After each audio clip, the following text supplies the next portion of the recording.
Bonjour les Vierges et bienvenue sur ma chaîne pour votre lecture intuitive générale du mois de mars. J'espère que vous allez bien. Alors avant de démarrer, quelques petits points de précision. Cette lecture ne va pas correspondre à tout le monde. Elle ne fera peut-être pas écho, elle ne résonnera peut-être pas pour tous les natifs du signe de la Vierge. Dans ce cas, ce que je vous conseille, c'est d'aller consulter votre ascendant ou votre signe lunaire. D'autre part, si cette vidéo vous a plu, n'hésitez pas à cliquer sur le petit pouce en l'air, à vous abonner à ma chaîne si ce n'est pas déjà fait, à laisser un commentaire. J'apprécie beaucoup lire vos messages et je trouve que c'est très constructif de pouvoir échanger. Et pour finir, si toutefois vous êtes intéressé pour une lecture personnalisée, vous avez toutes les informations nécessaires pour me contacter dans la barre d'outils en dessous de la vidéo. Bien écoutez, voilà, je pense avoir fait le tour et donc je vous propose de démarrer votre lecture.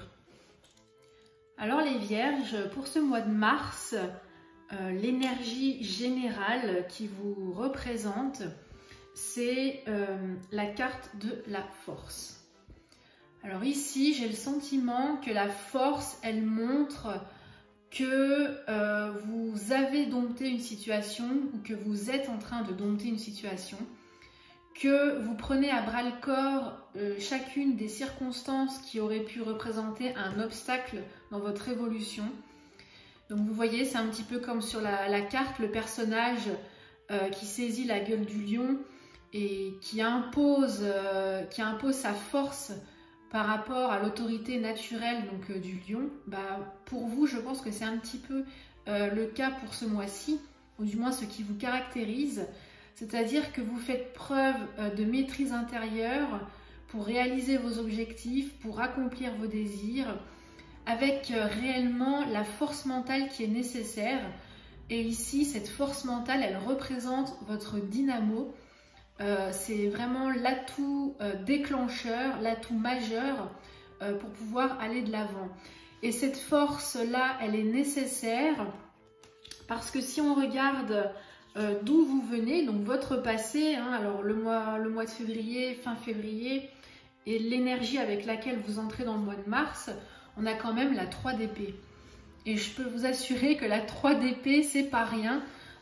C'est assez douloureux, d'ailleurs on le voit sur la carte, hein. Ce cœur qui est entaillé par 3 épées, même perforé je dirais même, et vraiment ici ça montre une situation qui est négative, c'est-à-dire que vous avez pris de la distance, vous avez fui une situation.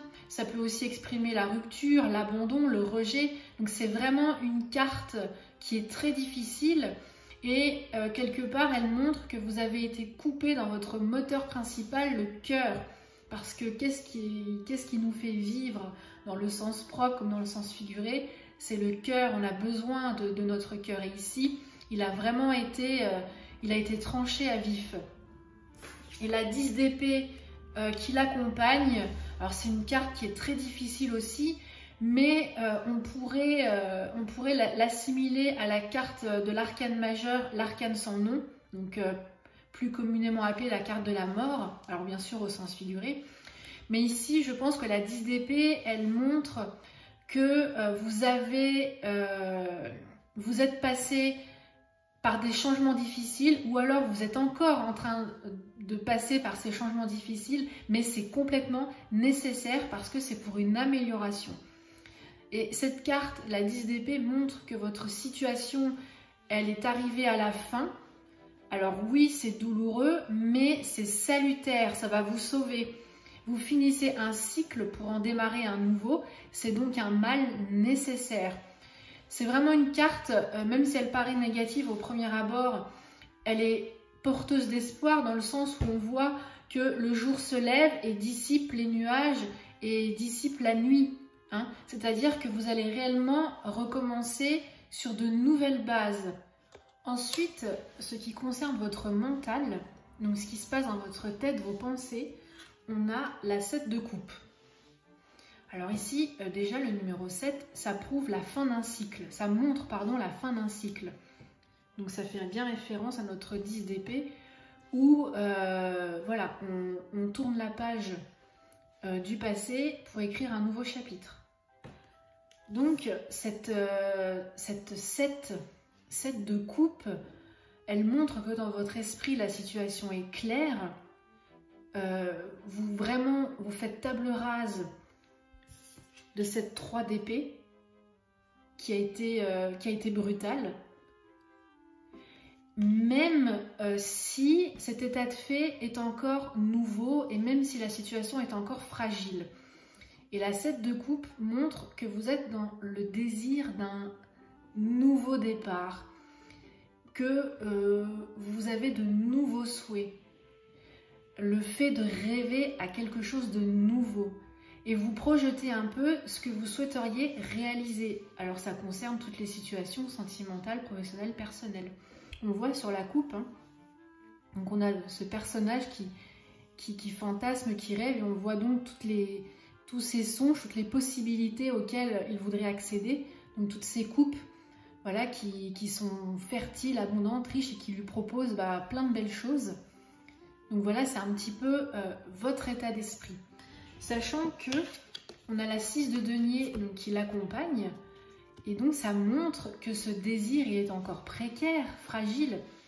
Vous êtes en quête d'un certain équilibre mental pour retrouver l'harmonie, mais cette carte montre que vous avez quand même cette volonté de vous ouvrir de nouveau aux autres, parce que la 3 d'épée, elle vous a enfermé, elle vous a en quelque sorte mise emprisonnée, rejetée.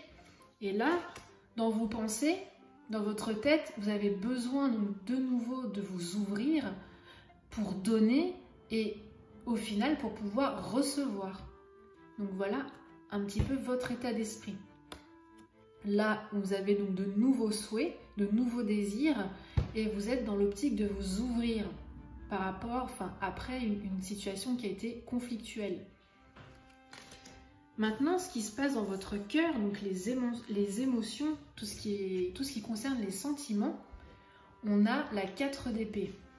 Alors la 4 d'épée, c'est très bien parce que c'est le retour de l'équilibre émotionnel.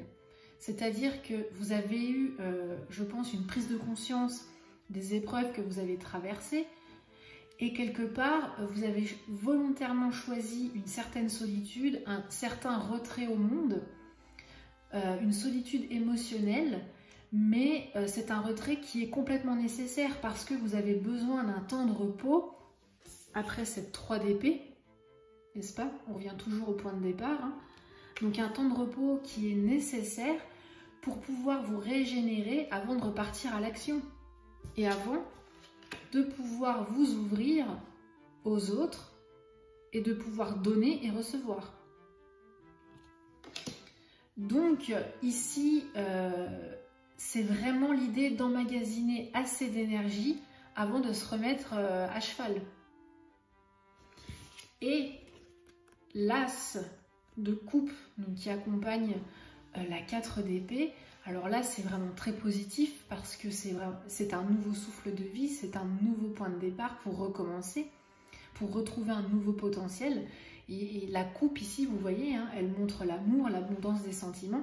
C'est une coupe qui déborde, elle est pleine de belles émotions, avec cette colombe qui symbolise l'harmonie, la paix. Et on voit bien sûr ici les nuages qui se dissipent. Donc c'est vraiment une coupe qui est pleine d'espoir, qui est débordante et qui est fertile.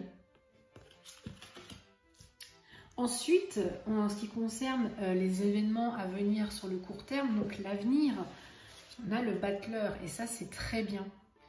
Ici le battleur, donc c'est déjà un arcane majeur, donc ça montre que c'est vraiment un point qui est essentiel et un point important donc dans votre transformation. Et le battleur c'est le nouveau départ, c'est repartir à zéro. C'est le commencement d'un nouvel élan, c'est un nouveau potentiel à exploiter et pour en tirer tous les fruits. Et avec la 10 de coupe, alors là c'est merveilleux parce que, alors déjà, la 10, c'est 1 plus 0, donc 1. Forcément, 1, c'est le départ, on recommence à 0, c'est le changement de situation, début d'un nouveau cycle. Et c'est un nouveau cycle qui va être plus stable, plus harmonieux. On voit sur la carte, hein, c'est le bonheur, il est évident ici. Avec l'arc-en-ciel, les personnes qui sont en toute quiétude, les enfants qui jouent, le paysage qui est fertile, beau, qui est plat. Hein, il n'est pas vallonné, il est plat ici, donc ça montre qu'il n'y a plus de difficultés. Donc vraiment, les choses à venir sont très positives. Et je pense que ce qui va vous permettre d'atteindre cet idéal, c'est vraiment votre énergie majeure pour ce mois de février, c'est votre ténacité, c'est votre force intérieure. Voilà. Bien écoutez, j'espère que ce tirage vous aura plu. Pour ma part, je vous retrouve début mars pour une lecture sentimentale. Et en attendant, je vous souhaite réellement le meilleur et je vous dis à très bientôt. Voilà, ciao ciao!